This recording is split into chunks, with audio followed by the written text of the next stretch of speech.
In Parsha Shemini, the Torah takes a considerable amount of time to explain to us in great detail the kosher status of various animals and birds.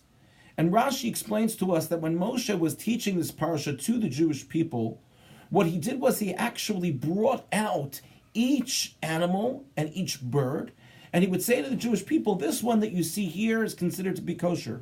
This one that you see here is considered to be not kosher. And that way Bnei Yisrael was able to see for generations and identify what was considered to be kosher and what was not kosher. Now, one of the animals or the birds that is identified in the parsha is called the chasidah. The chasidah is a stork, and the stork has its place in our culture. The stork usually has some identification with announcing the birth of a child, but the stork gets its name chasidah. The Gemara in Chulin explains to us from the root of the word chasidah, which is chesed. Something about this bird, it performs kindness, and that's how it gets its name. Now, the Rambam explains to us that the reason why certain animals are kosher and other animals are not kosher is really because of the animal's teva, the animal's nature. So, for example, an animal which is a predatory animal is not kosher.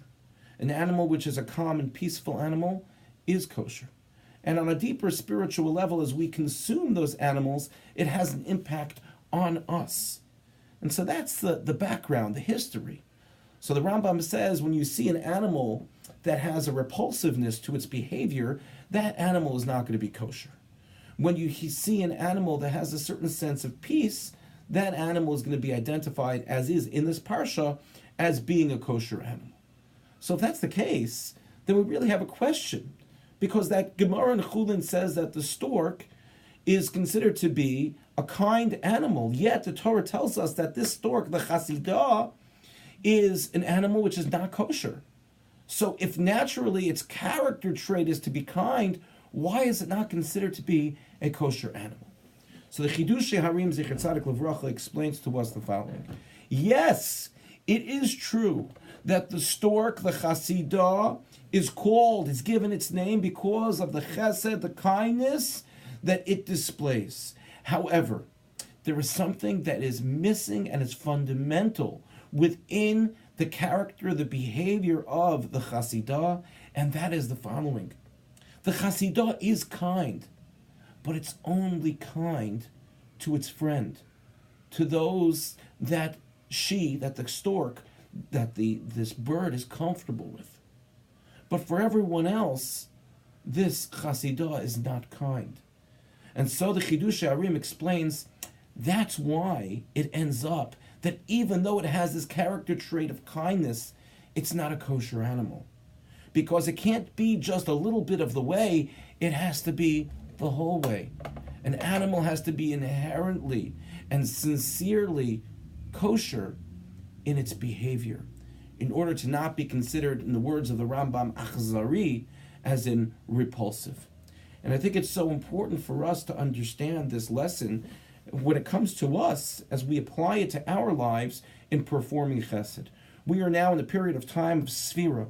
This has always been a time in which we commemorate the fact that 24,000 of Rabbi Akiva's students died because of the fact that they did not know how to show proper respect to one another.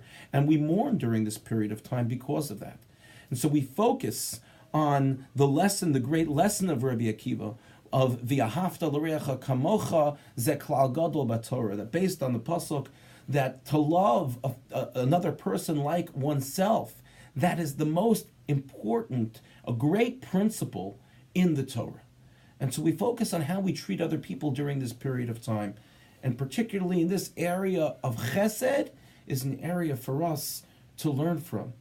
It's often easier to perform chesed with those whom we know, with those who are our friends, with those with whom we are comfortable, and know how they will receive our act or our attempt at trying to help them. But it's a little bit uncomfortable for us to help someone that we don't know how their reaction will be, to help someone that we're not familiar with, to help someone that it might be awkward because we've never spoken to them before. But that is identified as being true chesed, true kindness.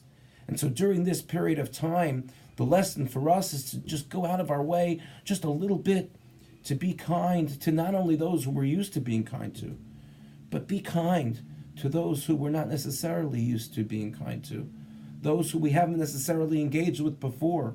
And if we can perform even a simple act of kindness for them, then we'll truly be perfecting our soul, and we'll be helping ourselves grow to make sure that not only what we consume is kosher, but that we ourselves and our behavior and our character is kosher as well. Thank you for listening, and have a good Shabbos.